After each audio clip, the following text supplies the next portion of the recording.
আল্লাহর হাবিব ইরশাদ করেন, জাদ্দিদু ঈমানাকুম, ঈমানটাকে তোমরা নতুন করে ফেলো, নবায়ন করে ফেলো। সাহাবায়ে কেরাম আরজ করলেন, ওগো রাসূলুল্লাহ, ঈমানকে নতুন কেমনে করব? আল্লাহর হাবিব বলেন, জাদ্দিদু ঈমানাকুম, ঈমানটাকে একটু নতুন করো।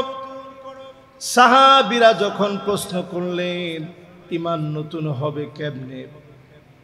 আল্লাহর হাবিব বলেন, কাসসিরু যিকরা লা ইলাহা ইল্লাল্লাহ, লা ইলাহা ইল্লাল্লাহ যখন পড়বে, ঈমানটাকে যিনি নতুন বানায় দিবেন তিনি কে?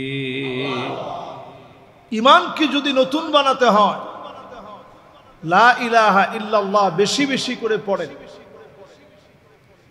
আপনার শরীরটা খারাপ লাগতেছে, আল্লাহর কাছে তাওহীদের ঘোষণা দিয়ে আল্লাহর কাছে দোয়া করেন, আল্লাহ আমি বড় ভিখারি। আপনার তাওহীদের ঘোষণা দিয়ে ভিক্ষুকের মতো আল্লাহ আপনার কাছে চাচ্ছি। একত্ববাদের এই ঘোষণার পরে আল্লাহ তাআলা দোয়া কবুল করেন। নবী আম্বিয়া আলাইহিমুস সালাম বিপদে পড়লে আল্লাহর একত্ববাদের ঘোষণা দিয়ে দোয়া করতেন। তো এই তাওহীদকে শেখানোর জন্য আল্লাহ রাব্বুল আলামিন কাবার চত্বরে আব্রাহার গোষ্ঠীকে আল্লাহ তাআলা শেষ করে দিলেন। সেখান থেকে লম্বা সময় ধরে মানুষের মুখে মুখে এই কথা যে এই ধ্বংসযজ্ঞ দুনিয়ার কোনো শক্তি দিয়ে সম্ভব নয়, জালেমদেরকে একমাত্র আল্লাহ রাব্বুল আলামিন পরাভূত করেছেন। যুগ জিজ্ঞাসার সঠিক সমাধানে আল্লাহ রাব্বুল আলামিন বারবারই জালেমদেরকে যখন ধ্বংস করেন, আল্লাহ তাআলা এই কথা বোঝায় দেন, দুনিয়ার কেউ এই জালেমকে শেষ করে নাই, যিনি করেছেন তিনি কে? প্রিয় ভাইয়েরা আমার, যারা এই মুহূর্তে শুনছেন, আমরা যারা বসা আছি, প্রথম কথা, প্রতিনিয়ত ঈমানকে নতুন করার জন্য তাওহীদ, লা ইলাহা ইল্লাল্লাহ, আল্লাহর স্বীকৃতি দেওয়া। একজন বেদুইন কালেমা পড়ে মুসলমান হয়েছে। বেদুইন মহিলা, বৃদ্ধা মহিলা মুসলমান হওয়ার পর উনাকে নবীজি জিজ্ঞাসা করলেন, আইন আল্লাহ, আল্লাহ কোথায়? জিজ্ঞাসা করার পর মহিলা তার জ্ঞান অনুযায়ী উপরের দিকে শুধু তাকালেন। মহিলা বুঝায় দিলেন, আল্লাহ রাব্বুল আলামিন উনার ক্ষমতা সর্বত্র বিরাজমান। জোরে কোন আল্লাহু আকবার। আমরা দেখবেন বিপদে পড়লে, মুসিবতে পড়লে উপরের দিকে তাকাই, উদ্দেশ্য হচ্ছে এই যে আল্লাহ আপনি তো অনেক বড়, আল্লাহ আপনি তো ঠিকই আমার এই মুসিবতটা দেখতেছেন, আল্লাহ আপনি আমার হেফাজত করেন। কাছ থেকে আমরা আল্লাহকে ডাকি। নবীজি পৃথিবীতে আসার আগেই আল্লাহ রাব্বুল আলামিন এই তাওহীদ মানুষের অন্তরের ভিতরে গেঁথে দিতে চাইলেন যে সব যিনি করতে পারেন, সমস্ত ক্ষমতা যার, তিনি হচ্ছেন আল্লাহ সুবহানাহু ওয়া তাআলা। এর 55 দিন পরে নবী করিম সাল্লাল্লাহু আলাইহি ওয়াসাল্লাম পৃথিবীতে আসলেন। আল্লাহর নবী যখন পৃথিবীতে আসলেন, বাবা আব্দুল্লাহ এর আগে দুনিয়া থেকে চলে গেলেন। বড় একা হয়ে নবীজি পৃথিবীতে আসলেন। আল্লাহর নবী যখন পৃথিবীতে এসেছে, কাসরা এবং কাইসার, রোম পারস্যের সম্রাটদের দিনের পর দিন তারা পূজা করেছিল। সেই পূজা মণ্ডপের ভিতরে একটা কম্পন সৃষ্টি হয়ে গেল। গণকরা এসে বলল, এমন একজন জন্মগ্রহণ করেছে, গোটা আরবকে একত্রিত করে ফেলবে, সারা আরব একত্রিত হয়ে যাবে এবং কালেমার দাওয়াত এমন ভাবে ছড়ায়া যাবে, শিরকার পুত্তলিকতা, মূর্তি পূজা মুখ থুবড়ে পড়বে। আল্লাহ পাক আজকে প্রমাণ করে দিলেন, একমাত্র তাওহীদ থাকবে, অন্য সব ধ্বংস হয়ে যাবে। নবীজির জন্মের সঙ্গে সঙ্গে যিনি প্রমাণ করে দিলেন তিনি কে? সব কেঁপে উঠেছে। তাদের বুঝতে আর বাকি নাই এই সাম্রাজ্যের পরিবর্তন হবে, তাওহীদের জ্ঞান মানুষের মধ্যে ছড়ায় পড়বে। সেই তাওহীদের জ্ঞান সম্বলিত আল্লাহ রাব্বুল আলামিন নবী করিম সাল্লাল্লাহু আলাইহি ওয়াসাল্লামকে তাওহীদ দিয়ে পাঠালেন। জন্মের পরেই নবীজির কাঁধ মোবারকের ভিতরে ছোট্ট একটা কবুতরের ডিমের মতো খতমে নবুয়তের সিলমোহর ছিল। জন্মের পরক্ষণে কাযিররিল হাজালা বাইনা কাতিফাই নবীজির দুই কাঁধের মাঝখানে কবুতরের ডিমের মতো খতমে নবুয়তের একটা সিলমোহর ছিল। একজন ইহুদি পণ্ডিত পাশ দিয়ে যাচ্ছিলেন। নবীজির এই দৃশ্য যখন দেখলেন, দুই কাঁধের মাঝখানে কবুতরের ডিমের মতো খতমে নবুয়তের সিলমোহর, আল্লাহ নবীর আকাশচুম্বী সম্মান আর ইজ্জতের কারণে লোকটা সাথে সাথে অজ্ঞান হয়ে মাটির মধ্যে লুটিয়ে পড়ল। আল্লাহু আকবার। জিজ্ঞাসা করলো যে আপনি কোন কারণে অজ্ঞান হয়ে গেলেন? তিনি উত্তরে বললেন যে বড় আফসোসে আমি অজ্ঞান হয়েছি যে আমাদের মধ্য থেকে আল্লাহ তাআলা কাউকে এত শ্রেষ্ঠত্ব দেয় নাই। আখিরি নবী, নবীকুলের সম্রাট, শেষ নবী, নবী মুহাম্মদ সাল্লাল্লাহু আলাইহি সাল্লামকে যে শ্রেষ্ঠত্ব দিয়েছে, সুবহানাল্লাহ। সে নবীজি আমার তাওহীদের দাওয়াত নিয়ে আসছেন। এই তাওহীদের দাওয়াত দিতে গিয়ে নামাজ পড়তেছেন, ভুঁড়ি চাপায় দেওয়া হয়েছে। একটু চিন্তা করেন কত বড় একটা ভুঁড়ি। এটা বলতে গেলে সহজে বলা যায়। একটা ভুঁড়ি আমরা ধরতে ঘৃণা করি, এমন দুর্গন্ধযুক্ত একটা ভুঁড়ি নামাজরত একটা মানুষের কাঁধের মধ্যে চাপায় দিয়েছে। নবীজির দম বন্ধ হতে নিয়েছে। নবীজিকে জামা ধরে উঁচা করে ফেলেছে।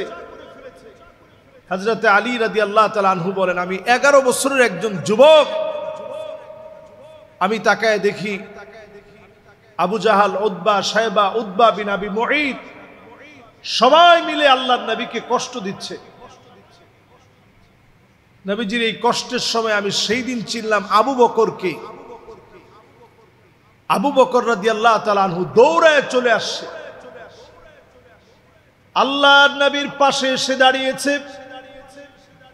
কাফেরদের কাছ থেকে নবীজিকে ছুটিয়ে নিয়েছে। আল্লাহর নবীকে যখন ছাড়িয়ে নিলেন, আবু বকর রাদিয়াল্লাহু তাআলা আনহুর চোখের ভিতরে আঘাত করলেন। চোখ দিয়ে পানির পরিবর্তে টপ টপ করে রক্তগুলা ঝরতেছিল। আজকে যেই জায়গাতে আমরা তাওয়াফ করি, এই জায়গার ভিতরে রক্ত ঝরেছে আবু বকরের। যেই জায়গায় তাওয়াফ করি, এই জায়গায় রক্ত ঝরেছে হযরতে বেলালের। অসংখ্য সাহাবায়ে কেরামের রক্ত ঝরেছে। সুমাইয়া রাদিয়াল্লাহু তাআলা আনহা জীবন দিয়েছে। আজকে যে টাইলসের ভিতরে আমরা তাওয়াফ করি, অসংখ্য শহীদদের রক্ত ঝরেছে, সাহাবায়ে কেরামের রক্ত ঝরেছে। এর মধ্য দিয়ে জমিনে যিনি তাওহীদকে প্রতিষ্ঠা করেছেন তিনি কে? তাওহীদ এমনি প্রতিষ্ঠা হয় নাই। আল্লাহর কাছে কেন তাওহীদের দাম এত বেশি?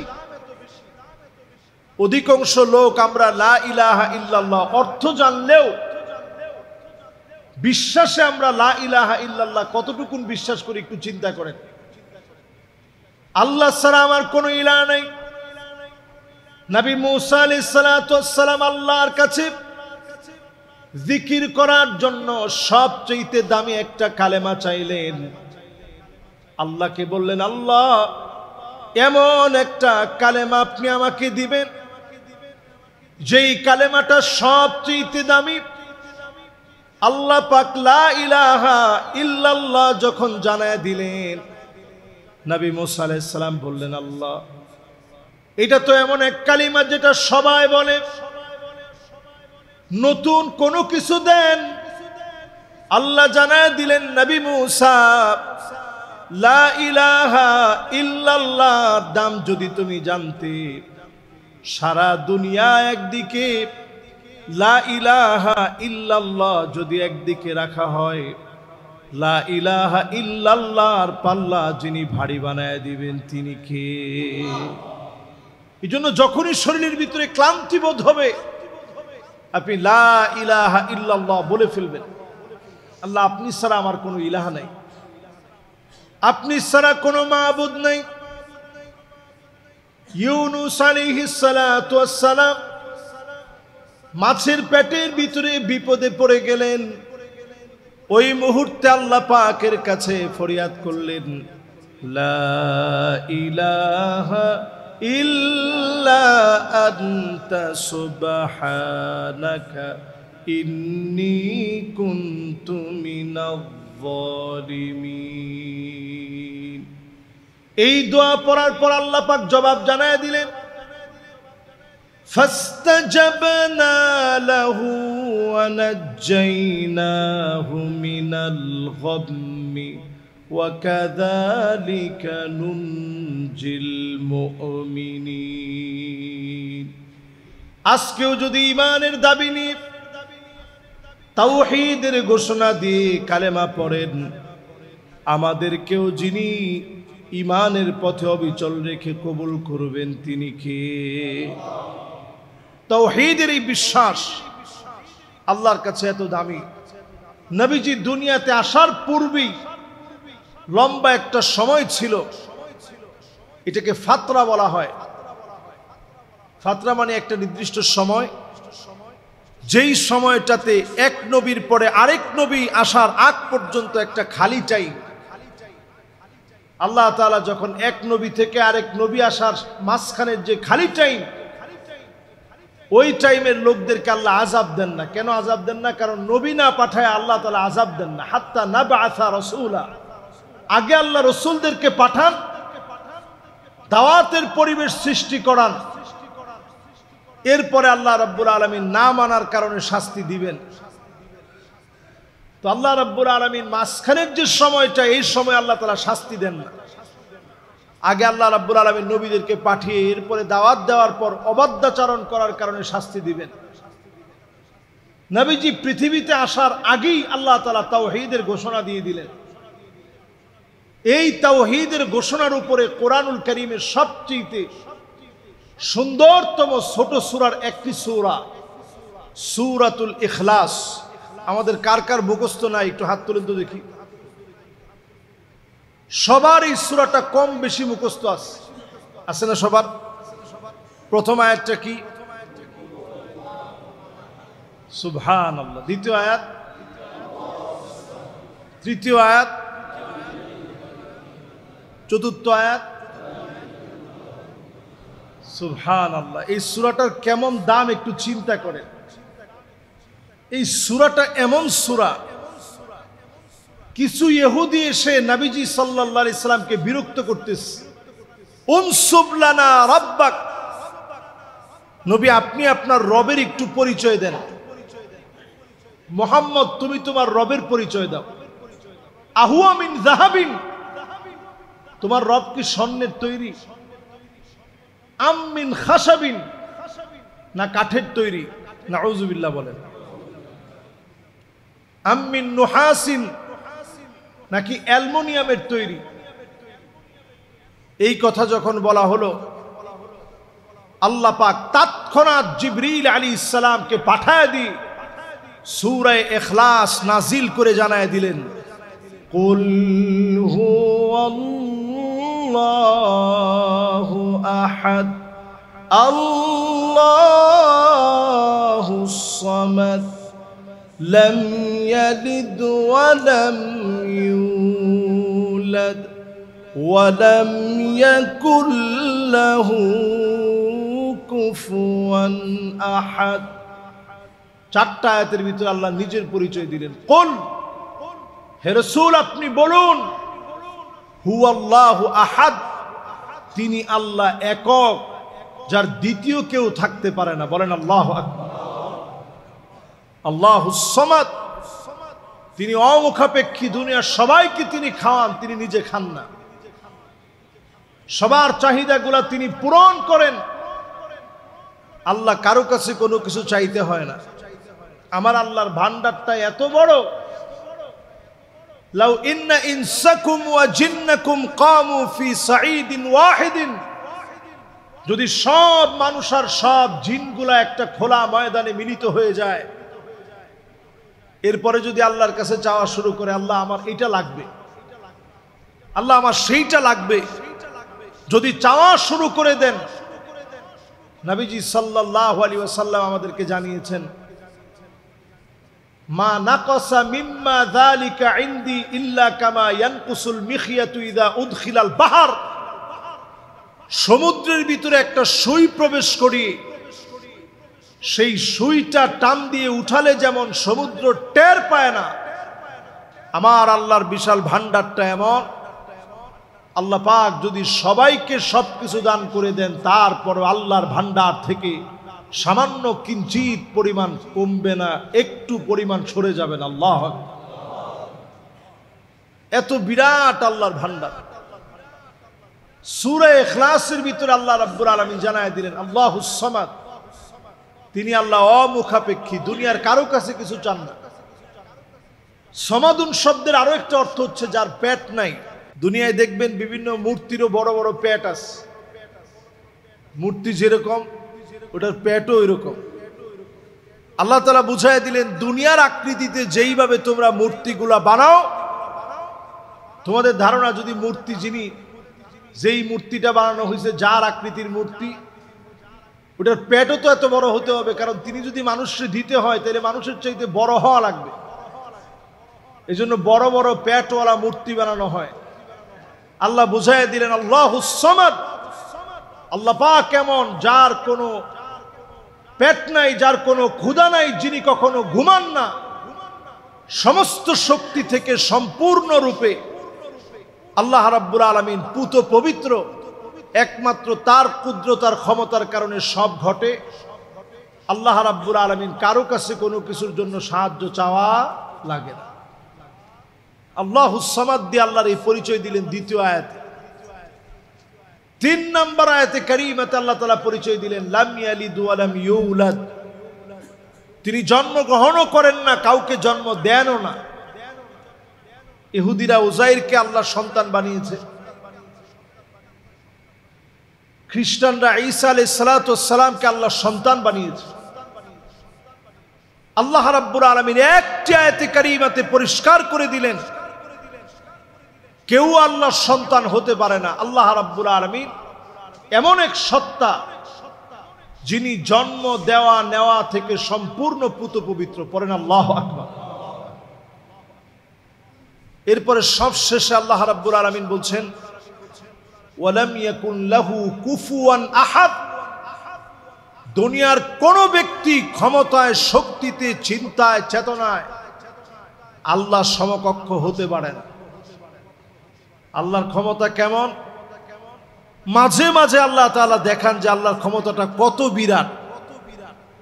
সিডর, আমপান, নার্গিস সহ পৃথিবীর বিভিন্ন বিপর্যয়ের দিকে তাকায় দেখেন, রাশিয়ার ভিতরে নতুন করে বিপর্যয় শুরু হয়ে গেছে। ওয়ার্ল্ডের বিভিন্ন প্রান্তে বিপর্যয় হবে। আজকের এই জুমাতে আপনারা খাতা কলমে লিখে রাখতে পারেন। যদি খাতা কলমে লিখে নাও রাখেন, অন্তরে আপনারা এটা বসায় নেন।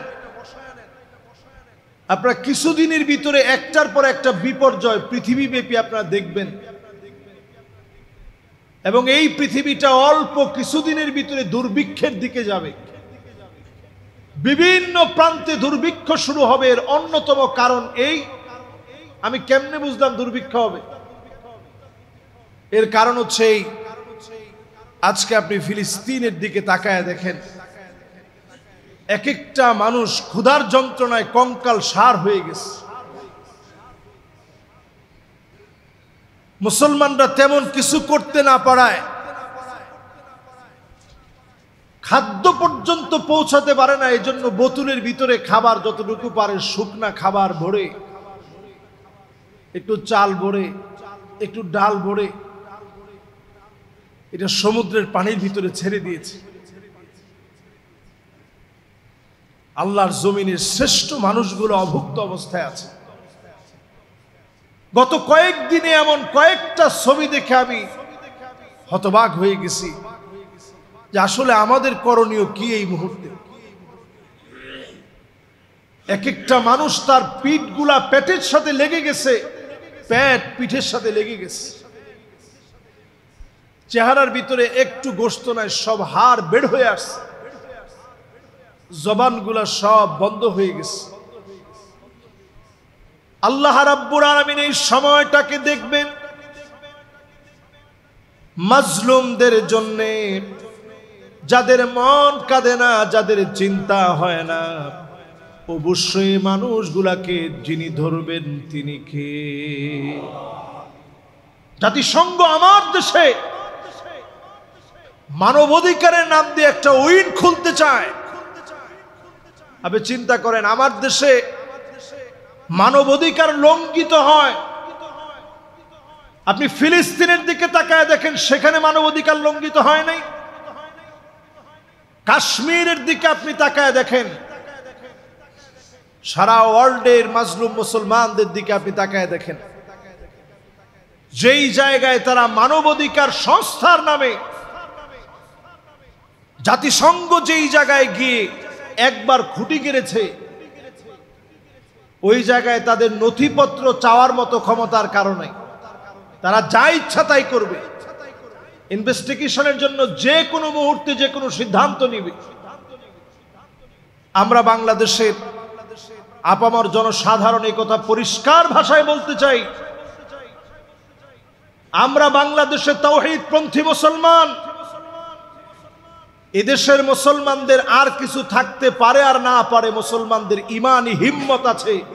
এক একজন মুসলমান এক একটা লোহার বুট দাঁত দিয়া চর্বণ করতে পারে, এমন বিষাক্ত দাঁত তৈরি হয় নাই। সেটা যেই দেশ হোক, পরিষ্কার ভাষায় আমরা যেই দেশের রক্তচক্ষুই আমাদের দিকে আসুক না কেন, এটাতে আমরা পরোয়া করে চলতে চাই না। এই পৃথিবীর ভিতরে বিপর্যয় একটার পর একটা আসবে। অল্প কিছুদিনের ভিতরে শুধু বিপর্যয় আমরা দেখতেছি এবং দেখব সামনে। কারণ তারা মুসলমানদেরকে ধ্বংস করার জন্য চূড়ান্ত সিদ্ধান্ত নিয়ে সকল দেশে হাত বাড়িয়ে দিয়েছে। বাকি ছিল আমার বাংলাদেশটা। পাকিস্তানকে তারা একের পর এক কষ্ট দিয়েছে, আফগানিস্তানকে তারা তিল তিল করে কষ্ট দিয়েছে। এখন যে দেশগুলা বাকি আছে তার মধ্যে একটা দেশ আমাদের বাংলাদেশ। এই দেশটাকে হাতে নেওয়ার জন্য চূড়ান্তভাবে চক্রান্ত করছে। নবী সাল্লাল্লাহু আলাইহি সাল্লাম একটা হাদিসের মধ্যে আমাদেরকে জানাই দিয়ে গেছেন, নবীজি বলছেন, এমন একটা সময় আসবে, আনতাদাল আকালা ইলা কাসআতিহা। এই হাদিসটা আমি পড়ার পরে ভালো বুঝিনি, কিন্তু এখন আসার পরে আমার কাছে এত বেশি বুঝে আসছে। নবীজি বলেছেন যে একটা সময় আসবে, সারা দুনিয়ার সব মুসলিমরা মিলে যাবে।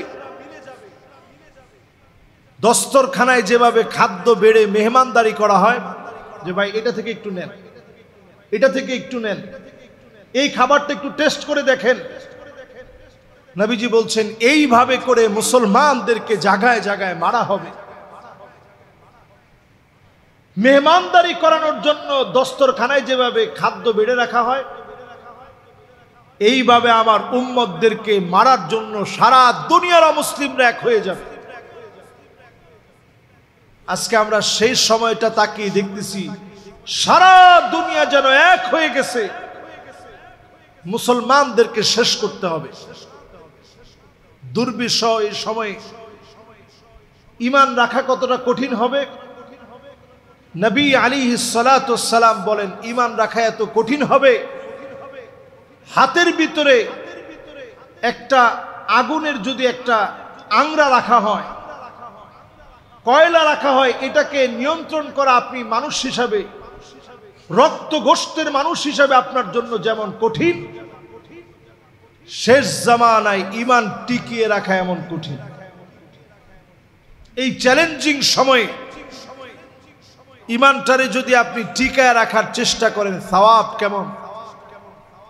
নবী আলাইহিস সালাতু ওয়াস সালাম বলেন সওয়াব এত বেশি হবে, তোমাদের 50 জন সাহাবীর যে মূল্য যে দাম আল্লাহ তাআলা দিয়েছেন, তাদের এক একজন শেষ জামানার উম্মতের দাম আল্লাহ তাআলা 50 জন সাহাবীর সমান বানায় দিবে। সুবহানাল্লাহ। চিন্তা করতে পারেন, আমরা শেষ জামানার একেবারে শেষ মুহূর্তে আছি। বড় বড় আলামতগুলো শুধু আমাদের সামনে প্রকাশিত হয়নি, বড়গুলা যদি প্রকাশিত হয়ে যায়, আমরা দেখবেন ছোট ছোট বাচ্চাদের গলার ভিতরে মালা পড়ে, সেখানে পুঁতিগুলা থাকে একটার সাথে একটা মিশানো। একটা মালার যদি একটা পুঁতি পড়ে যায় ছিঁড়ে, বাকিগুলা পড়তে সময় লাগে কতক্ষণ? একটার পর একটা পড়ে, স্বাভাবিক না? আমরা যে তসবিহ ব্যবহার করি, তাসবিহও যদি একটা দানা যদি ছিঁড়ে যায়, এখান থেকে ধরেন যদি ছিঁড়ে যায়, পরেরগুলা পড়তে সময় লাগবে? সময় লাগবে। তো কিয়ামতের বড় আলামত যদি একটা যদি প্রকাশিত হয়ে যায়, পরে সবগুলো একটার পরে একটা।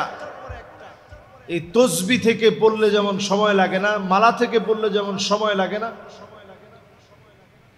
এরকম একটার পর একটা পড়তে থাকবে, কোনো সময় লাগবে না। আমরা ঠিক যেই সময়টাতে এখন আছি, নবীজি যা বলে গেছেন কেমন যেন দেখে দেখে বলে গেছেন। সেই দিন একটা ভিডিও দেখতেছিলাম,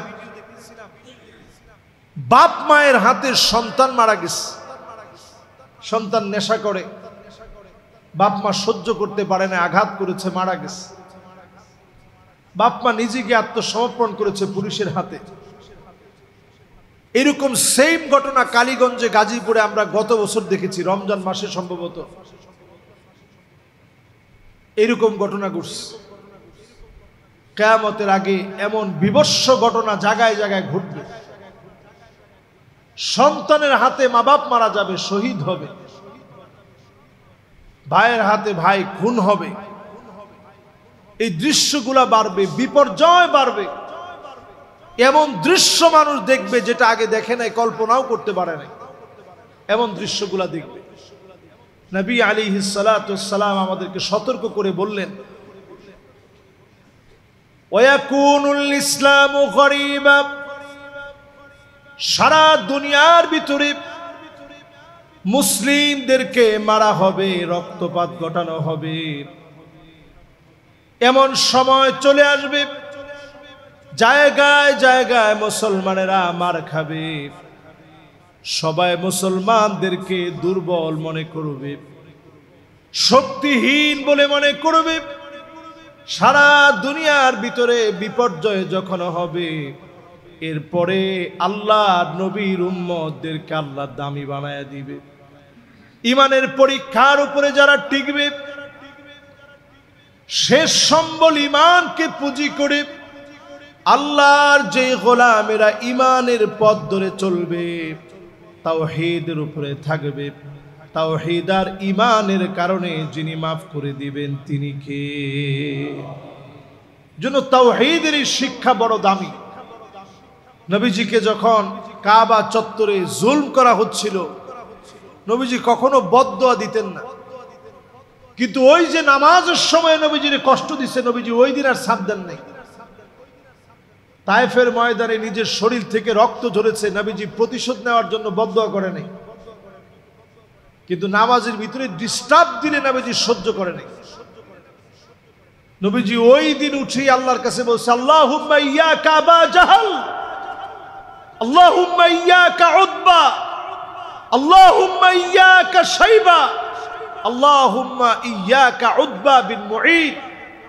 আল্লাহ এই কয়টার দায়িত্ব তোমার কাছে দিলাম, Abu Jahl, Utba, শাইবা, Utba bin আবি মুঈদ, এই কয়টারে আল্লাহ আপনার হাতে আল্লাহ উঠায় দিলাম, আল্লাহ আপনি দেখেন।